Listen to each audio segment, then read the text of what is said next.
we're used to Miss Dig not marking stuff, and we hit some communication lines with the sod cutter. This is something that we see all the time. So the guys come prepared. We buy the stuff in bulk, just have it on the truck. Contractors, young contractors, learn from us. Just get it done. The guy that's screaming because his cable's down or he's working from home, he doesn't have internet, I mean, you can have him up and running in minutes. And, you know, Marcelo, he's really, really good. Don't ask me how you ended up being the guy that's always doing the repairs, man. It tells me you must get it right and be good at it, you know?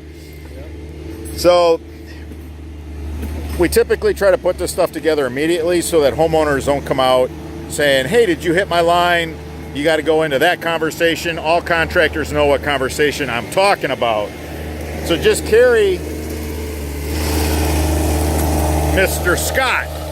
So just carry the things that once you repair a couple of these lines, you'll quickly know what you need. And you just buy them in bulk. They're super cheap when you buy them in bulk compared to just individually. So contractors, just put them in your tool trailer. Keep plenty of extra connectors, wire. There's a lot of things that you can do. I realize fiber optics and some other things we cannot, but it just saves you a lot of headache. Marcelo's the man.